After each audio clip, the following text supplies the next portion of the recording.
Tonight, I'm in Budapest to ask, what's the truth about Hungary?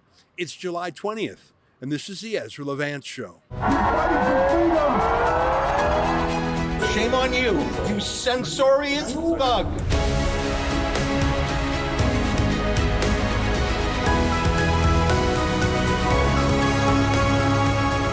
I've heard a lot of things about Hungary, but never firsthand. It's partly because the Hungarian language is so unusual. It has really no connection to English, whereas French, Spanish, Italian are all cousins of English, even German. And if you know English, you can pick up those other languages rather quickly. I find Hungarian to be impenetrable. It's just not related. And it's a small country, only 10 million people, so it's not a dominant force in the world. So what we hear about Hungary, we often hear through the filter of the media, which of course has its own agenda. I find that the media, and I think you'll probably agree with me, is globalist, is environmentalist, is critical Marxist on cultural issues like sexuality and gender identity. So a lot of the things that Hungary is doing as domestic and even foreign policy are at odds with the groupthink of the United Nations, the European Union, and the world press. For example, their approach to immigration and refugee status is very different from the open borders approach of other European countries like France and Germany.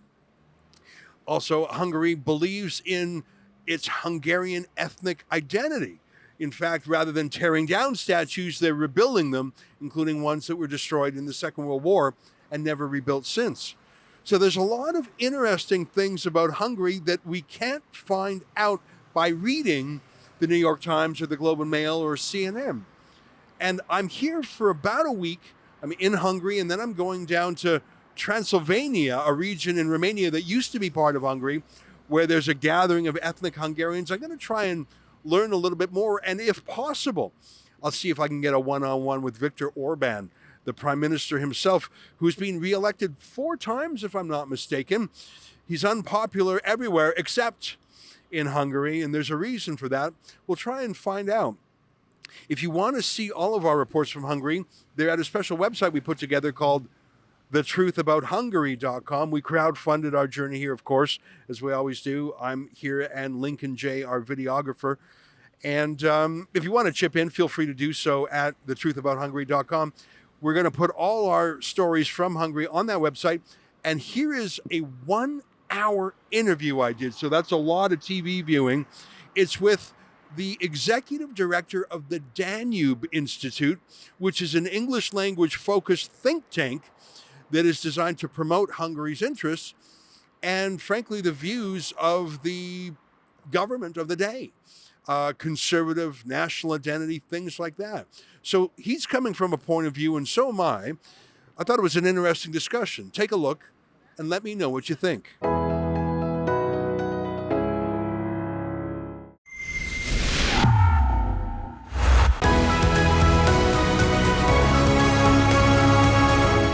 Ezra Levant here from Rebel News. I'm in Budapest, Hungary for a few days. We're working on a special project called thetruthabouthungary.com. Why is Hungary important? Why would anyone in Canada, the United States, care about it? I mean, mathematically, it's a fairly small country, just 10 million people. It's hard to understand because the Hungarian language is very different from the bundle of languages that we're used to in the West, English, Spanish, French, Italian, all very similar. It's impenetrable to follow things in Hungarian. There's not a large Hungarian expat community in the West.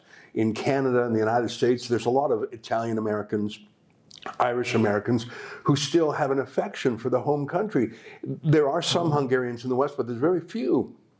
So why is Hungary important? And why should people in the West study it and maybe learn from it? And why are there forces in the West that seem to hate Hungary almost irrationally? Well, that's one of the things we're going to look into during our visit here to Hungary. And one of the stops that we made, and I'm so glad we did, is the Danube Institute, which is a think tank designed to promote Hungary in the debate I've just discussed. And I'm delighted to spend some time right now with István Kiss, the executive director of the Danube Institute. Thanks very much for your hospitality. Well, thank you for having us. Well, it's a pleasure. And first of all, your office is incredible. You're in the Palace District, which has been completely rebuilt and renovated. Tell us a little bit about where we are in Budapest and what's going on, because I've really never seen anything like it. The scale of the renovation and the refurbishment of the national monuments. I think we're tearing down monuments in the West. You're rebuilding them here in Hungary. Yeah, so I think it's a difference in attitudes towards our history. And I'm actually quite saddened about some of the things going on in the West, where you're, I think, trying to destroy or at least ignore, sometimes even rewrite your history. Well, this is luckily much less the case here. So we're in the Castle District, which historically has been the seat of kings and the executive. And sadly, as most of Budapest, the Castle District was very heavily hit during the Second World War. So a lot of the original palaces, offices have been basically completely destroyed. And these never have been restored during the communist times, partly because of two reasons. One was they never really had enough resources, but the second one was actually ideological, because the communist leaders of the country wanted to show the Horthy regime and even the Austro-Hungarian Empire as this very reactionary, backwards power. So they actually kind of tried to show the Castle District as a medieval palace. So they never completely rebuilt the palace, which was the seat of the Habsburgs when they were in Hungary, and also Governor Admiral Horthy during the between the two world wars period was also based in the palace. It was much more grandiose, and they never wanted to rebuild this, and never wanted to rebuild some of these grand palaces and offices, because they wanted to show an image to the average populace that the castle was actually a medieval place, kind of hinting that these regimes were medieval and backwards. So they even dug up kind of a mock ruins at some of the former palaces. They added some mock medieval bastions as well. So there's this very strong ideological concept showing how backward that system was. While the current government is actually trying to restore some of the grandeur of the city, coming from the Habsburg Empire, but also from kind of this golden period of Hungary, which was the Austro-Hungarian Empire. So they're actually rebuilding a lot of these former offices, palaces, and the building we're here now was actually a very nice home for one of the barons of Hungary, who was also Prime Minister of Hungary for a time. And this building also got a direct bomb hit during the Second World War, so it was completely destroyed. Actually, 10 years ago, there was a ruin here, nothing here.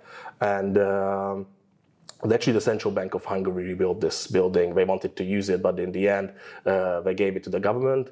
And when the government actually gave it to a foundation, which we are part of, the Batthyány Lajos Foundation, which is named after the first Prime Minister of Hungary.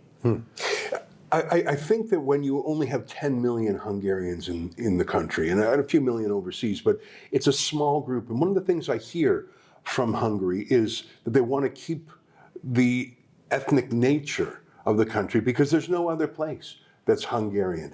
And I think there's other small countries like that if they don't fight to keep their flavor, they'll be lost in the world. I mean, I think that's what happens to small countries. I mean, in my country, Canada, the province of Ontario is larger than Hungary, both in terms of population and geography. How has the Viktor Orban administration addressed the issues that would come with dissipating? Like, I think reviving the history and reminding people the history is one way, but how about the future? Demographically, what is happening in Hungary, and how is the government trying to get more Hungarians? Yes. Well, if you want to understand the Hungarian psyche, what you were saying is very important. So Hungary was always, well, during its history, sometimes was much bigger than it is today, but it always was relatively small compared to the Slavic countries in the neighborhood or the German countries in the neighborhood. So if you look at some of the earliest examples of Hungarian literature, you were already very afraid of getting, destroyed or basically assimilated by the Slavic or the German people of the region. So there's this constant fear of Hungarians that are unique language in the middle of Europe without any real language relatives in the region will just slowly disappear. And I think the government understood this Hungarian mentality, and that's one of the reasons why they are successful in elections as well. And what they have been trying to do is kind of an interesting alternative to some of the ideologically driven ideas of the progressive left in Western Europe, because they said no to immigration. I think in Western Europe there's this concept that it's two things basically. One is that you cannot really do anything about the demographic situation, so because of several reasons, but people will not have more kids, and partly because of this, but also because it's good for your economy and all the other usual theories. Immigration is a better way to basically increase your population and maintain your society's welfare system. And I think our government chose a completely different path. They said no to this, and they said that you can actually help your own people to have more kids. Because if you look at the literature, then actually a lot of, even in Western Europe, even in very progressive countries like Sweden, most of them actually want to have more kids. They just, because of economic reasons, mostly, they just think that they cannot have more kids. And Fidesz, because of this, introduced several... Fidesz is the governing party. Fidesz is the government party, yes, in Hungary. Introduced several policies which would try to help people who are working to have more kids and kind of give economic benefits, or at least cut back some of the disincentives to not to have kids. So give me an example of how are they encouraging Hungarians to have more babies? There's several policies. There's tax breaks. So one interesting policy is that actually if you have 4 kids as a woman, you will never have to pay personal income tax. But even as a man, or even if you have 1 kid, 2 kids, 3 kids, there's several tax breaks. So, for example, I have 2 kids, I pay less taxes as a person who has no kids. But I think what is really unique is what I mentioned, that actually women don't have to pay personal income tax if they have 4 kids or more. That's incredible. Is it working? It seems to be working. I mean, Hungary had a very imperative birth rate. So we had 1.3, which was one of the lowest in 1.3 fertility rate. So the average family would have, maybe 1 kid. Yes. The odd one would have 2. So 10 years ago, that was the starting point. Yeah. And now, even with COVID, it's 1.6, 1.7. So there is an increase, which is not, is still not good. Yeah. But compared to 1.3, it's a significant growth. Yeah. And it happened, as I said, in the past 5, 6, 7 years. Yeah. So we're hoping that in the long run, it's going to be much more successful. And as I said, some of these policies has been gradually introduced. So, for example, the personal income tax has only been introduced a couple of years ago. So we're hoping that this will improve even more. And also, it's not just the birth rate. So actually, marriage is doubled, which I think is very important, because if you look at a lot of the statistics, a lot of the research, babies born in normal families, marriages, have a much better life, are much happier, and also have really better expectations in life. So I think... how has the government done anything to encourage marriages? Yes. What have they done? Actually, if you're married, you also get a tax break for 2 years. It's called first marriage allowance or something like that, literally in English. And also, it's easier to get some of the family support programs if you're married. If you already have kids, then you can get it even if you're in a civil union. But for example, if you just promise to have 2, 3 kids to get some of these benefits, because you can do that, and you have 10 years to deliver on that promise, you have to be married, for example. So there are effective policies in trying to encourage people to be married instead of being in civil unions. Isn't that interesting? A pro-babies approach. I'm just thinking the exact opposite was China's one-child policy for the longest time, which was devastating in so many ways. You make a good point about the economics of it, because I think that a lot of women go into the workplace because they feel they need that extra dough. Yeah. And by the time they do the math of childcare, it just doesn't work. So the idea of being tax-free for life is incredible. So I think money is part of it, but I think having an... But also, if you don't mind me chipping in here, it's also allowing women to stay at home with the kids for a longer period. For example, well, it depends on the salary you make, but for average people, for the first half year after the baby was born, you can stay at home on your gross, so not net, on your gross salary. And even afterwards, after about 1.5 years of the kid, you still get a pretty good salary for staying at home. And does that come from the company or from the government? Both.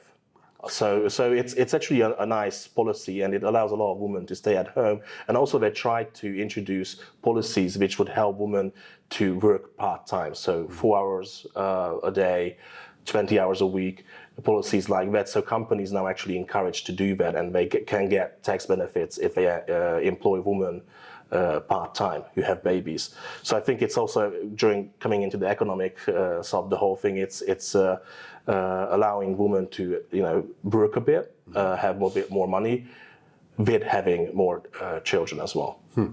Moving from 1.3 to 1.6 kids per family in 5 or 10 years, that is actually an enormous change. It's not yet 2.1 or whatever for replacing people, but that's a huge change.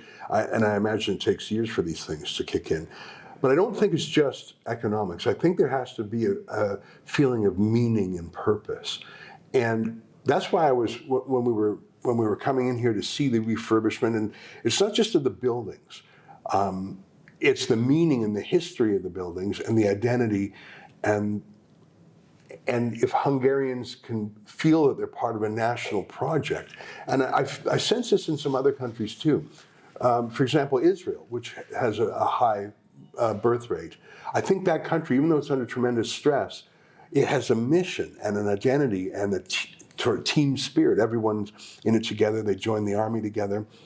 And I feel like the policies that you talked about, strengthening the family, reviving the history, controlling immigration, being wary of outside powers, I feel like that might give people an identity that gives them a confidence. I think a culture that's lost its confidence has lost its will to go on. I see that in the West, a huge identity crisis. Even on a personal level, kids not even knowing who they are, so they choose to be transgender for any flavor, for some meaning, or there's a narcissism there, but they don't have other things to believe in. Is that part of it? Do Hungarians feel part of a larger project? Are they hopeful and confident? Well, Hungarians are usually a kind of pessimistic people because of our history. So if you would ask an average Hungarian, they like to complain. But I do think that they have a sense of purpose, yes. And also believe that things are going a bit better than they did 10, 20 years ago. I myself, I remember Hungary 15 years ago under a socialist government. It was pretty bleak. So if you would looked at Budapest during that time, looked at the buildings, at the public transport, it was far worse than it is now. So this kind of feeling that a lot of our history is being restored, that there's a lot of development coming into the country, I think that gives us a new sense of pride. But also what you said, I think it's interesting and very important to have a focus on education. So here we have kind of national curriculums, which the government also has a say in. And let's focus on history to understand it's not propaganda. So we do understand the importance of a critical thinking towards your history, but it's also not what is happening in some places in America where basically you're saying that your history was terrible. Mm-hmm. So we still have this sense that Hungary was always a freedom-loving country. We're very famous about our revolutions and freedom fights against the Russians, against the Habsburgs, fighting against the Turks, and I think most Hungarians feel this, and actually some of the, hostility we feel towards the European Union nowadays is a bit about this. So we don't like foreign powers to tell us how to do things. So that resonates very badly with the Hungarians. And again, I think that's partly a reason for the success of Orban, because he understands that. He understands that Hungarians don't like the EU telling us how to run things, because we had the Soviets, we had the Habsburgs, we are kind of fed up with that. Mm-hmm. And we're very happy that we're independent now, and we would like to, chart our own independent course. Just quickly on the transgender thing, and I know that might sound like a very strange question to ask, but I was in London recently, and I didn't see very many British flags, the Union Jack. I saw a few of them, but I saw hundreds of pride flags and the new transgender flag, and I've never seen so many flags in my life. I mean, other than during the coronation when they had the Union Jack, but it's like a coronation every day. But in the days I've been in Budapest, I haven't seen any of that, and in flags and even in people, I haven't seen that sort of they/them gender activism in the West. I just haven't seen any of it. And I understand Budapest would be the most liberal city in the country. Has that just not come here yet? Are your intellectual elites not part of that project? Has there been some official pushback in some way? I live in Toronto, which is a very transgender-oriented city too. And to come here and to see men who are masculine and women who are feminine, it's sort of a shocking change from where I'm from. I don't know if this is even a thing people talk about here. Is it? Sadly, it is. So it's affecting us as well. It's much less profound than it is in the West. I've been to London 3 weeks ago, and I had the same experience you had. I was really surprised, but although it was Pride Month, so I guess that perhaps in an average month you wouldn't have that, but who knows? And I was in New York, which was pretty much the same last week, actually. So we do have it. We have Netflix, we have HBO, and all these are spreading it. But there has been pushback from the government. One very important policy which we introduced and has been fighting against the European Union because they don't like it, and it made us fairly infamous, is the child protection law, which basically bans sexual propaganda in kindergartens and most of primary school. And while they said this is anti-trans, anti-homosexual, it does ban activism in homosexual, transgender activism, but it would ban heterosexual activism if you would have that as well. So we think that sexuality is not for kindergarten kids or small primary children. So over, let's say, 13 years old, of course you have to have sexual education classes. That's fine. But if you're 6-year-old or 8-year-old, I don't think you need that. So there's been pushback. And actually, because of this, some of the children books which show transgenderism, homosexuality, they now have to put those books at the adult section, and there has been some uproar about that.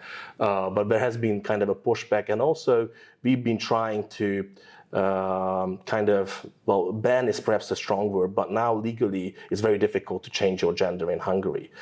Even if you would do it, my knowledge is, I'm not sure now how that's going on with the European Union because they tried to fine us about that, but I think it's still in effect. So even if you would change your gender, we have, identity cards, and it will still show your original gender assigned in birth. So you cannot really be a proper transsexual in this sense in Hungary currently, because your ID card will still show your assigned gender from birth. So there has been actually significant pushback from the government, especially on the trans issue, less on the homosexual issue. But there has been, and actually, I like what you said, but if you would arrived a bit earlier, Saturday we had the gay pride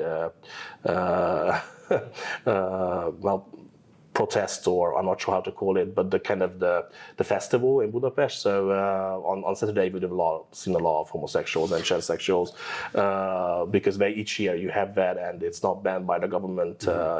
We see it as a normal protest, although I think there's sometimes a bit excessive sexual content on these parades. But what can you do? And it's not.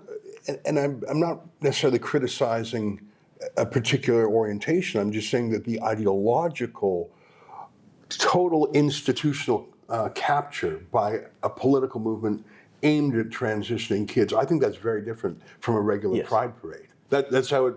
I think in the West, you're starting to see people pulling back from the LGBT because of this new focus on kids and focus on changing your gender, including through medication and through surgery. I just think that there's a qualitative difference between adult gay pride parade and kids. I just think that's a So I huge think that's difference. why the government introduced this child protection law, because we kind of tried to draw a line. And I think that's, and I'm hoping that that is going to be the downfall of these movements, because I think if you look at, for example, how homosexuality has become accepted in the past 60 years, it was a quite different process than how the trans movement is acting now. So they never went after the kids. They never said that if you don't want to have sex with a homosexual, you're homophobic. So they kind of left out, I think, the private. We have this very proud tradition, I think, in the West, that you separate the public and the private. And, you know, in your private sphere, as long as it's between two consenting adults, we don't care what you do, really. But I think the trans movement is now actually going to the bedroom. Yeah. So they're actually looking at your own sexual preferences. They're looking at your kids, which, I mean, the communists tried to do that, and the Nazis tried to do that, but luckily they tried failed. to break the kids away from the family. Yes. In Hungary during the Soviet times, did they have a version of the Young Pioneers? Of course.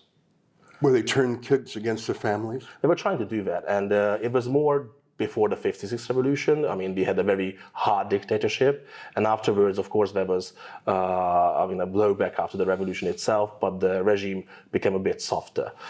So I think one of the deals actually the leader made during that time was we will leave out the communist things from your private life. So even the communists, after a while, realized that they cannot go after your private life because people will just rebel.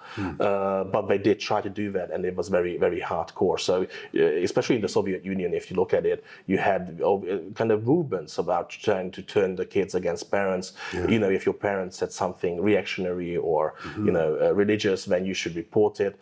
So you had that. But even I think in the communist societies, after a while, they realized that people will not. It's just. I think in our Western mind, it's just so deeply in the separation of private and public, and I'm hoping that this will be the downfall of this, because I think it's very dangerous when you go into the private and try to tell people what to do privately. I was a libertarian for a time, so especially because of that. But even as a conservative, and I think that's very dangerous. So please leave my private life and my kids out of this. Right. The 1956 uprising was remarkable. I mean, it was just barely a decade after the end of the Second World War. It was really the first major rebellion against Soviet domination. In the end, it didn't succeed. A great number of Hungarians came to the West, including to Canada. And what you're saying is that at least caused the communists to temper themselves somewhat, as opposed to maybe Romania, where I think they were very harsh. It's been 70 years since that. Is that still an important part of the Hungarian political psychology, is standing up at long run? That was sort of the Tiananmen Square moment of Hungary. Is that part of the discourse today? Are there communist parties running in elections today? Or have they been denormalized? Is it socially acceptable to be a communist in Hungary in 2023? It's much less acceptable than I think in the West. So I think most people will not say that they're a communist. There is a communist party and they run on the election, but they usually get 1% or even less. And even the former communist party members, they actually evolved into today. I mean, today we have a socialist party, and that is kind of the successor of the communist party, but also the socialist party kind of break down after the 2010 election. So there's now several parties which were actually part of the socialist party, and some of them have still former communists in their leadership. But they would never say they're communists. Actually, most of the communists are now very pro-European, which is funny and strange, and also very neoliberal in their economics. Again, very strange. But they still have that dream of a global government. Yes, but it's now not the Soviet Union and not the Communist International. Now it's the European Union and kind of the Progressive International, which is, I think, quite strange and perhaps telling, but we never say they're communist. While when I was, for example, studying in Edinburgh, I would say 20-30% of the students were very proudly communist, which as a Hungarian never understood, because here it would be very negative. So 56 is still very important. Most people remember it, and especially because, you know, under communism that was taboo. So before you mentioned, we talked before about our Prime Minister's Viktor Orban's speech during the fall of communism. He was one of the first speeches where he referenced 56 and also said, you know, Russians go home. But before that, for more than 30 years, you couldn't talk about the revolution. It was, or if you talked about it, it was this reactionary, not a proper revolution, but something which was a fascist coup. If you talked about it in other terms, you could get into jail or get fined. So I think because it was a taboo for so long, it's now still actually much more powerful than it would be if it wouldn't have been a taboo for 30 years under communism. So you made reference to that. Let's show a clip of that, because if I understand it correctly, this was the moment, the speech, that made Viktor Orban a political figure. If I understand, he was a young, almost student leader. Yes. And this was when the Berlin Wall was falling, when the Soviet Empire was crumbling, but they were still running things here in Hungary. And there were Russian troops in Hungary. So set up this clip a little bit, and we'll play a little bit just to show our viewers when Viktor Orban became a political figure. Give us a 1-minute intro to the clip. Well, I think it basically shocked people that somebody would say these words, especially Russians go home, because, as I said, there was still a big Russian force in Hungary. What was the year of this? This is 89. Yeah, But the first half of that, 89, so the Berlin Wall was still it was still there. Wow, so yes. This was before the end was... Yes, so it was still not clear what will happen. And if you look at actually how the kind of the deals between the opposition and the government party, nobody knew the real power structure. So most of the opposition leaders thought that it will still take years, perhaps a decade, before there's going to be a full transition. And then you have this young guy saying Russians go home, and that really shocked people, and it really made him He could have been disappeared for that. Yes. He could have under the law, he could have been arrested as a counter-revolutionary.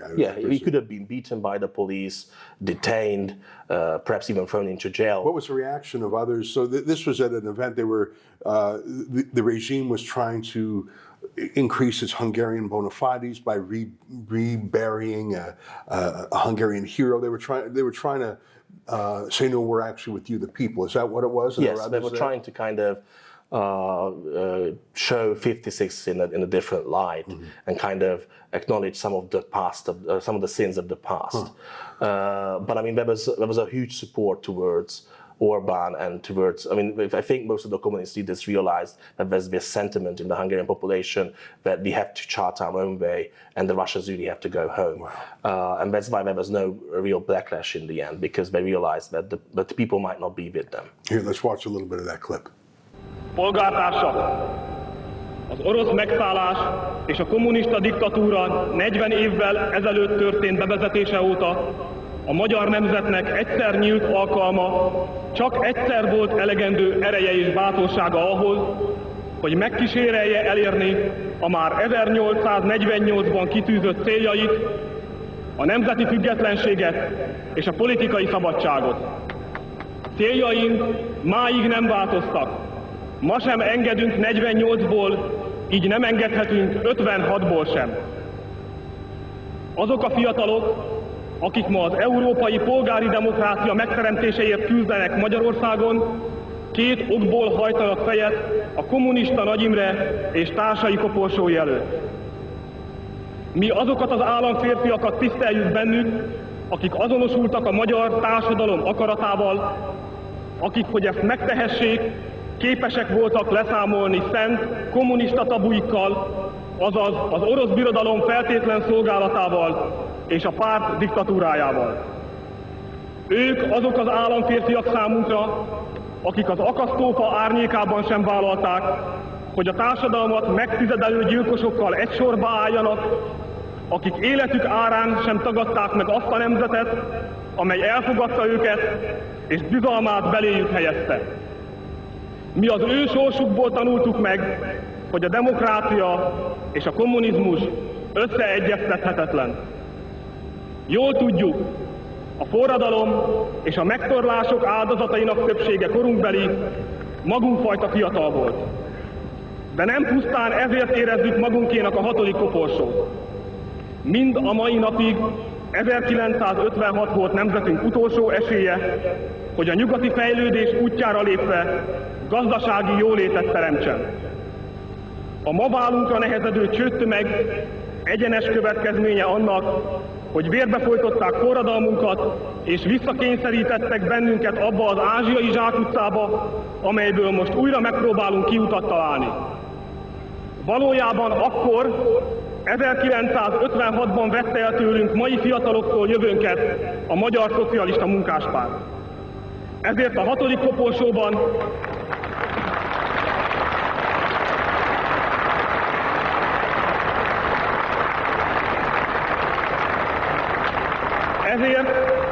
Ezért a 6. koporsóban nem csupán egy legyilkolt fiatal, hanem a mi elkövetkezendő 20 vagy ki tudja hány évünk is ott fekszik. Barátaim, mi fiatalok sok mindent nem értünk, ami talán természetes az idősebb generációk számára.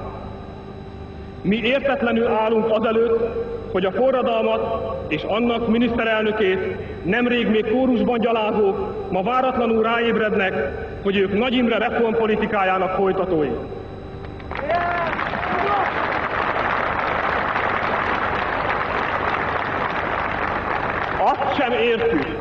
Azt sem értjük, hogy azok a párt és állami vezetők, akik elrendelték, hogy bennünket a forradalmat meghamisító tankönyvekből oktassanak, ma szinte tülekednek, hogy mint egy szerencsehozó talizmánként megérinthessék ezeket a koporsókat.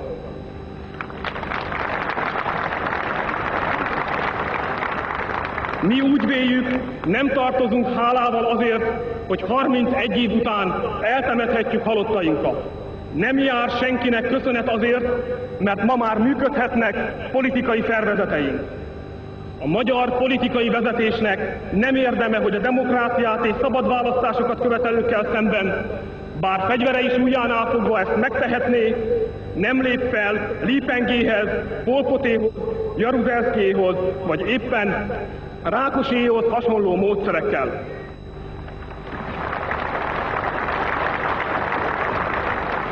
Polgártársak, ma 33 évvel a magyar forradalom és 31 évvel az utolsó felelős magyar miniszterelnök kivégzése után esélyünk van arra, hogy békés úton érjük el mindazt, amit az 56-os forradalmárok véres harcokban, ha csak néhány napra is, de megszereztek a nemzet számára. Ha hiszünk a magunk erejében, képesek vagyunk véget vetni a kommunista diktatúrának, ha elég eltökéltek vagyunk, rászoríthatjuk az uralkodó pártot, hogy alávesse magát a szabad választásoknak, ha nem tévesztjük szem elől 56 eszméit, olyan kormányt választhatunk magunknak, amely azonnali tárgyalásokat kezd az orosz csapatok kivonásának haladéktalan megkezdéséről.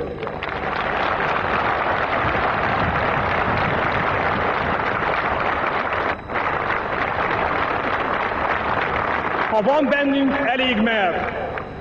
bennünk elég mert, hogy mindezt akarjuk, akkor, de csak akkor beteljesíthetjük forradalmunk akaratát. Senki sem hiheti, hogy a pártállam magától fog megváltozni. Emlékezzetek! 1956. október 6-án Rajk László temetésének napján a párt napilapja, a Szabad Nép öles betűkkel hirdetett címlapján: soha többé. Csak 3 hét telt el, és a kommunista párt AVH-s legényeivel békés, fegyvertelen tüntetők közé lövetett. 2 év sem telt el a soha többé óta, és az MSZNP Rajkéhoz hasonló koncepciós perekben ítélte halálra ártatlanok százait, közöttük saját elvtársait. Ezért nem érhetjük be a kommunista politikusok semmire sem kötelező ígéreteivel. Nekünk azt kell elérnünk, hogy az uralkodó párt, ha akar, se tudjon erőszakot alkalmazni ellenünk. Nincs más mód,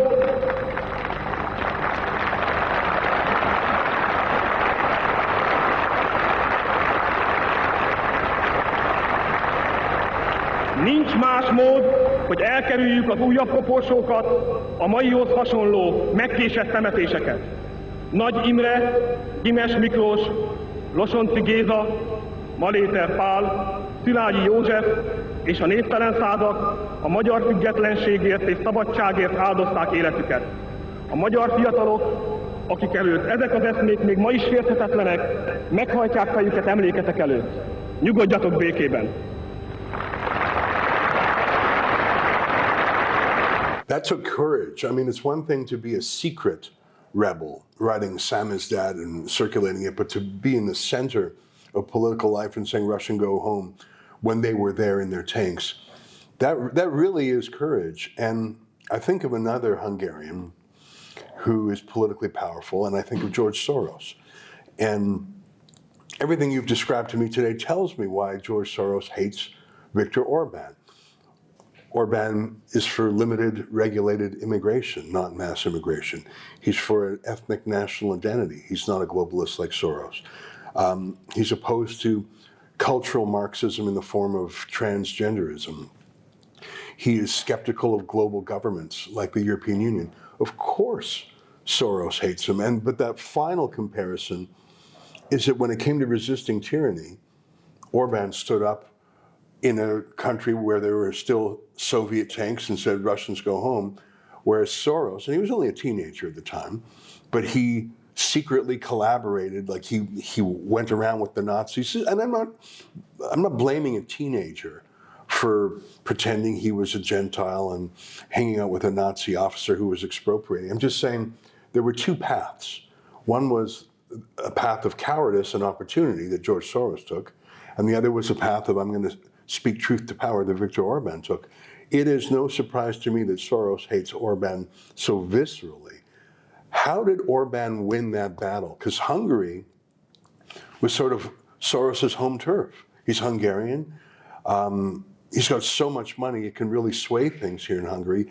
How on earth did Viktor Orban and his Fidesz party possibly beat George Soros and his billions? How did that happen? Well, it was a long process, but also it's funny what you said because, I mean, in the 80s, Soros played a much more positive role in Hungary. At least we still think that. So he did support some of the opposition movement. Orban actually attended Oxford on a scholarship from Soros. So a lot of the opposition leaders got fellowships from him. So I didn't know this story about him collaborating. He was a teenager, but here, let's play a clip from 60 Minutes. He, on his bicycle, he delivered notices to the Jews to report to the train stations. And then his father basically seconded him. He pretended he was a nephew or something of a Nazi officer who was expropriating Jewish property. His father told him to do that to survive. And I'm not blaming a teenager for doing what his dad said. Surviving, yeah. Yeah, here, I want to show our viewers who may not have seen this. Here's the clip of when Steve Croft of 60 Minutes asked Soros about his role during the Nazi occupation. Take a quick look. You're a Hungarian Jew who escaped the Holocaust by posing as a Christian. Right. And you watched lots of people get shipped off to the death camps. Right. I was 14 years old. And I would say that that's when my character was made. My understanding is that you went out with this protector of yours who swore that you were his adopted godson. Yes. Went out, in fact, and helped in the confiscation of property from the Jews. That's right. Yes. I mean, that sounds like an experience that would send lots of people to the psychiatric couch for many, many years. Was it difficult? Not at all. Not at all. Maybe as a child you don't see the connection, but it created no problem at all. No feeling of guilt. No. That if I weren't there, of course I wasn't doing it, but somebody else would be taking it away anyhow. In other words, whether I was there or not, I was only a spectator. The property was being taken away. So I had no role in taking away that property. So I had no sense of guilt. Are you religious? No. Do you believe in God? No. I don't feel guilty because I'm engaged in an amoral activity which is not meant to have anything to do with guilt. Thanks. I just wanted to play that clip again to remind people. So you're saying Soros was actually helping the good guys in the 80s. That's interesting to hear. Yeah, but we have this feeling that he played a more, how should I say, beneficial role, which later turned to what you're saying. I think there was this difference. So I think Soros feels personally betrayed a bit by Orban because he saw him as a protege, but Orban said no to some of these progressive policies. So when it turned to being in government and adapting some of the policies Soros would have liked, Orban definitely charted a different path. So I think it's a very complex relation they have. But the first Orban government, which was a coalition government in power from 1989 to 2002, so 4 years, and they lost the 2002 elections. It was a very close election. But in the end they lost, and I think that was crucial to understand how Fidesz thinks now, because they realized that without proper media support, without proper support in the countryside and people, party organizations in the countryside, they will not be able to win elections. And they started to build this up. They started their media organizations. They started kind of a building of local offices in the countryside, and of course the economic crisis and also the kind of the gross mismanagement of the Socialist Party, which they were doing in the 2000s, helped, because Fidesz managed to get a 2/3 majority in the parliament in 2010. Which was a very extraordinary support from the people. But since then, they have been managed to reproduce that in each of the elections, and it shows people like what he's doing. But especially after 2010, they really focused on even more support of kind of conservative civil society, even more support of conservative media. So they really built up kind of an opposition or kind of a counterbalance to some of these progressive policies. So unlike in America, or I guess it's the same in Canada, it's not like 90% of the media is globalist progressive. Here it's 60-40, 50-50, I'm not sure about the goal. Yeah, so we have actually a significant counterbalance to some of the progressive medias, and that's why they hate him. So if you would look at some of the New York Times or other narratives about Hungary, they would say that Hungary, they would say it's actually the reverse. So Orban has hold the media and it's controlling everything, which is not true.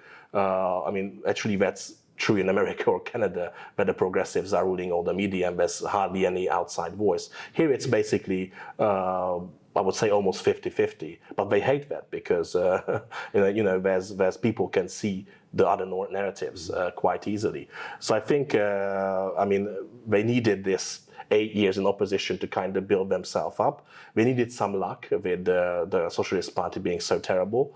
But afterwards, after they came into power and the second time in 2010, they really cleverly built on this support and kind of organized effective civil society and media opposition counterbalance to some of these policies.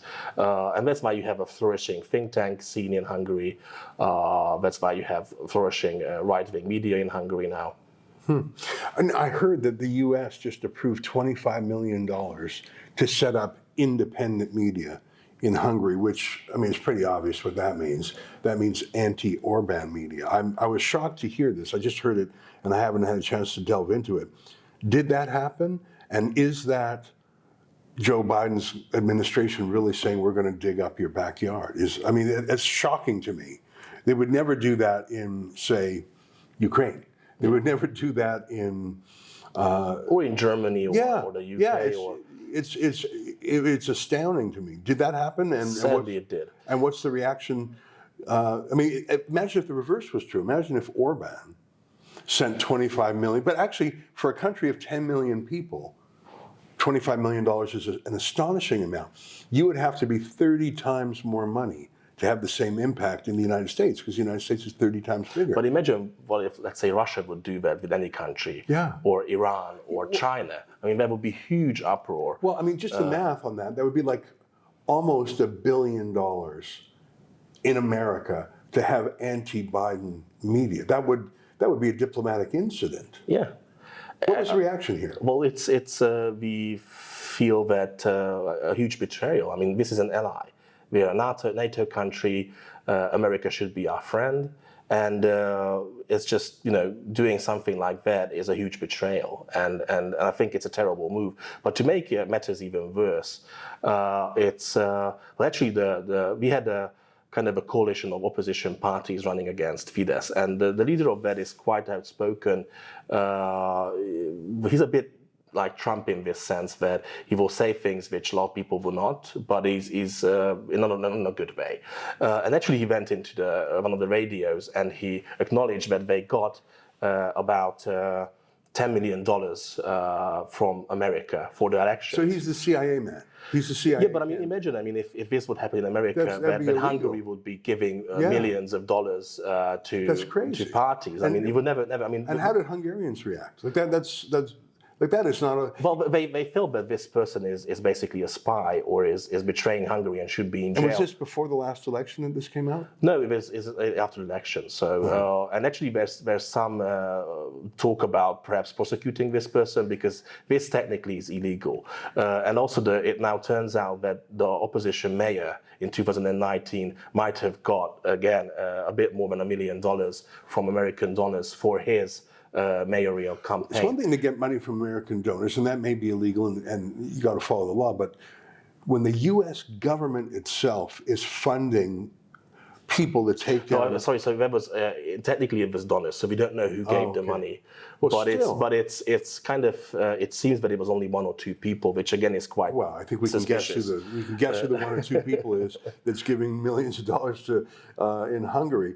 Well, how is the relationship between Hungary and America, UK? Canada is not really relevant, I don't think, here, even though I wish it were.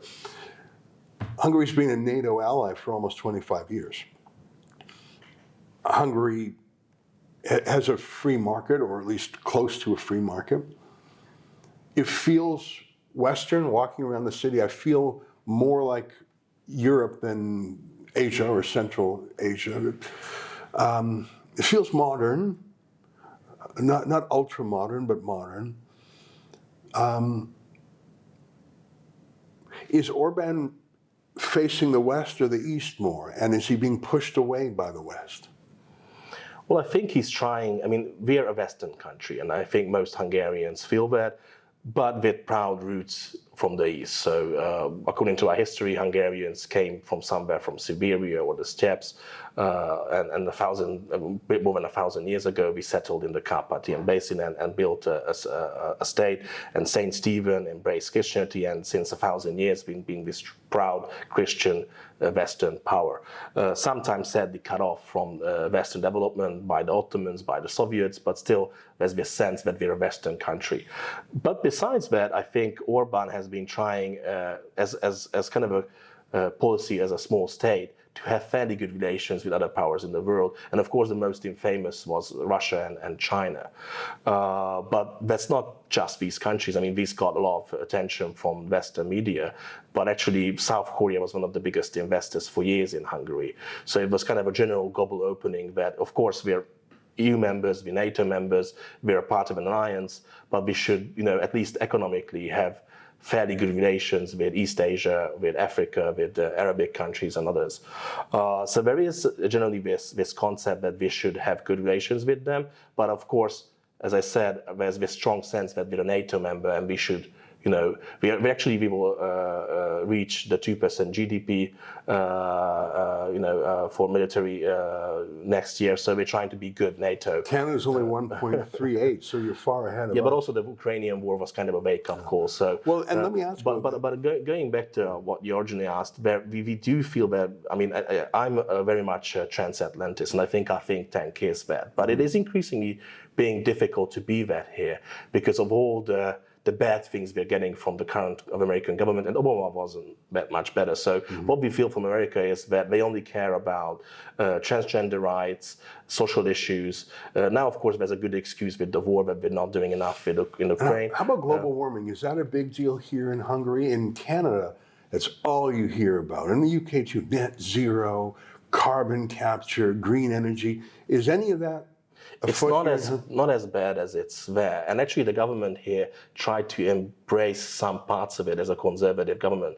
So they do say that as conservatives and Christians, we do have a responsibility towards the environment.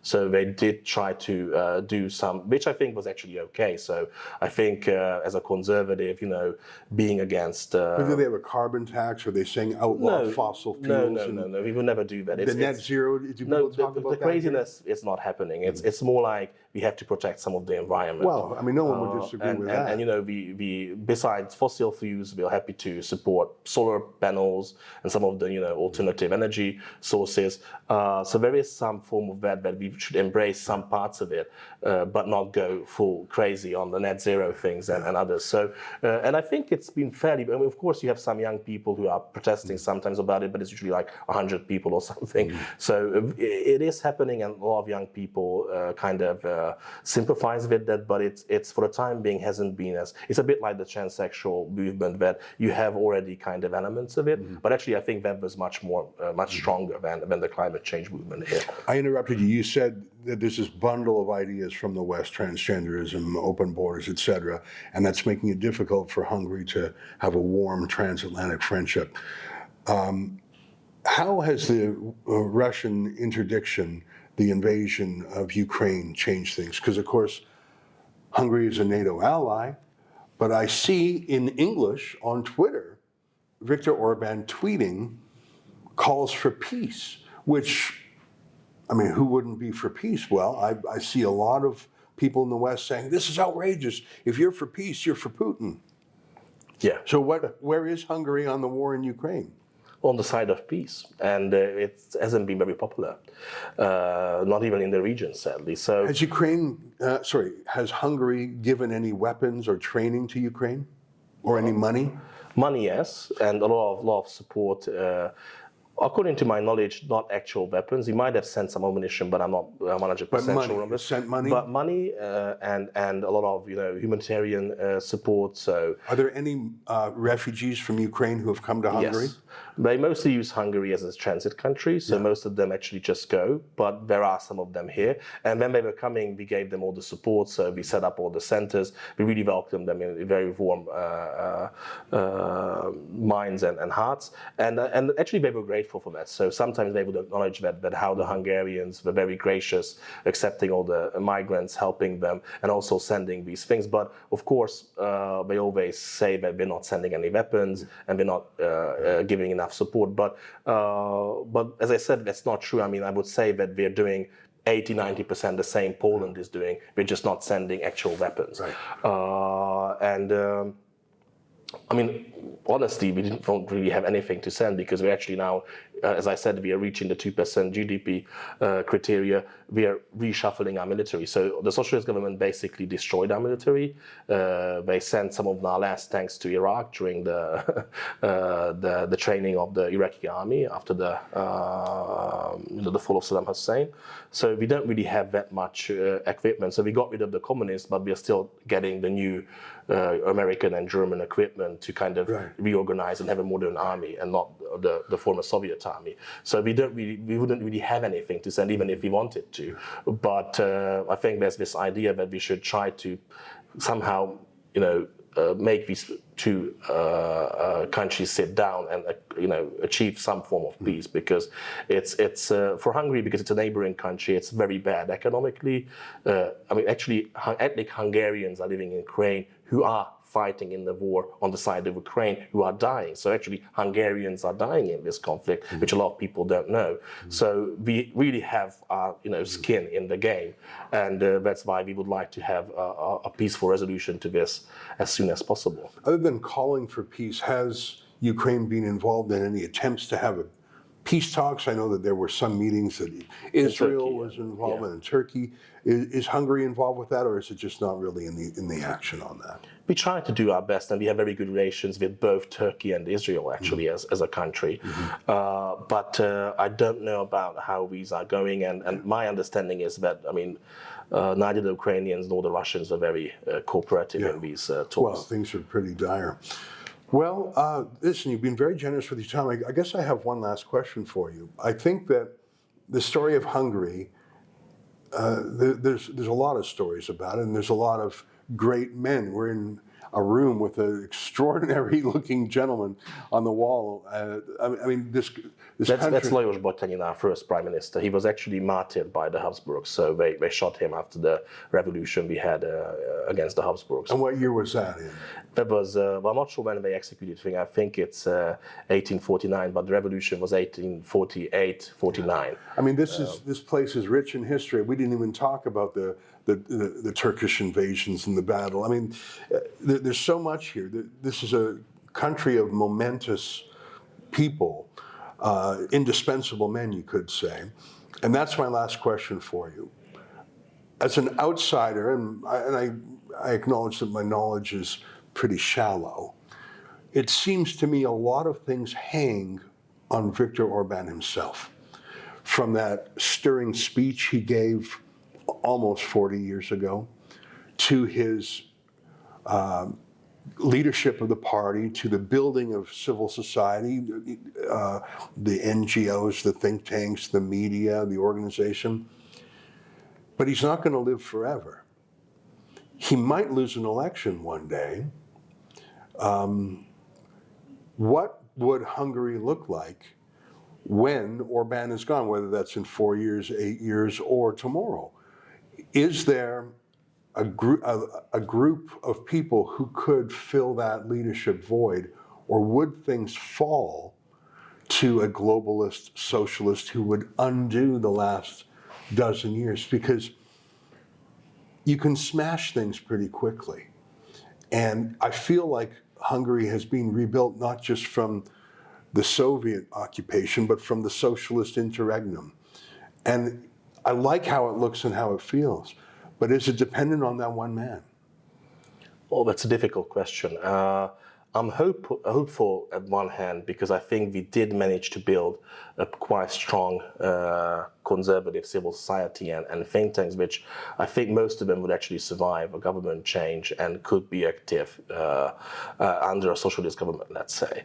I currently don't see a person who could fill Orban's shoes. We have good politicians, but I mean, as a statesman-like person like Orban, I just don't see a person like that currently, which doesn't mean they is not a person like that. I'm hoping that somebody will turn up or is already there, just we don't see that person as much. We would certainly be in a much more difficult situation because, as I said, the first Orban government was a coalition government. Our conservative movement was much more fragmented before Orban came in, and you needed this powerful personality to kind of bring together everyone from the Christian Democrats to the liberal conservatives to the national conservatives. So it will be difficult, but I see this glimmer of hope that we did manage to build this very powerful civil society. And, it took 30 years. I mean, because at the fall of communism, there was no civil society. I mean, there were some, former communist things, but certainly no conservative or right-wing civil society. So it's, I think, a huge accomplishment. But on the other hand, if you look at countries like Ireland, which, 30 years ago was very conservative, and now it's quite opposite. I mean, countries can change very rapidly. So because of that, I'm also a bit fearful of what will happen if we will not have Orban, or we will have even 4 or 8 years of progressive governments, because they can change public thinking and things quite rapidly. So I'm kind of mixed in this regard. Well, listen, I wish you good luck, and I get the feeling that the Danube Institute is an important part of keeping Hungary on the right path. Great to spend some time with you. Well, thank you very much. It's a pleasure. Right on. Well, there you have it, a feature interview with István Kiss, the executive director of the Danube Institute. For all of our special reports during our visit to Hungary, go to thetruthabouthungary.com. And if you like our work, feel free to chip in. Of course, we take no government money from any government, and we rely on you, our viewers. So if you feel compelled to support our citizen journalism, you can do that right there on the same webpage, thetruthabouthungary.com. Well, what do you think of that? Send me an email to Ezra@rebelnews.com. And if you want more, go to thetruthabouthungary.com. Our trip is going to take a turn for the interesting tomorrow. We're actually going to Romania, an ethnic Hungarian region called Transylvania. We'll have more reports from there. We'll try and have a one-on-one with the Prime Minister Viktor Orban. Until next time, on behalf of all of us at Rebel News around the world, to you at home, good night, and keep fighting for freedom.